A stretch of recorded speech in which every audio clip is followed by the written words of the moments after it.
what do we discover? We discover that in the ancient church, there begins to emerge, late 2nd century into the early 3rd century, there begins to be a movement of Christians who are embracing this kind of radical asceticism, often arising first of all in Egypt and manifesting itself first of all in a hermit life. So I decide I'm going to be ascetic, and part of what that means is I move out into the wilderness all by myself just to live for God, just to be able to spend my life fasting and praying, fighting with the demons. Some of the hermits lost. They went crazy out there alone. But that craziness itself was turned into a virtue in the church, that they've been kissed by God. They've entered into a kind of union that we can't understand. But here you see was the goal, that they would be able to be these radically sold out people for Christ. And then that began to be regularized into some kind of community living. And this was the beginning of the growth of monasticism, of communities of people.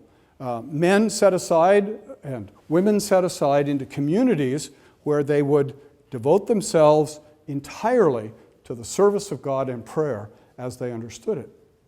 And this also then began gradually to influence the life of the clergy. And people began to say, well, if these monks and nuns ought to be ascetic, shouldn't the clergy altogether live that way? Wouldn't it be best to have clergy who were disciplined in that way and devoted in that way? And so that idea began to grow up in the church as well.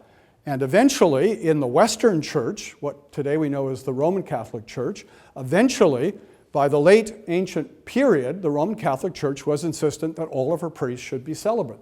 And that practice continues to this day. But in the Eastern Church, the practice continues to this day that you can marry as a priest as long as you get married before you're ordained to the priesthood.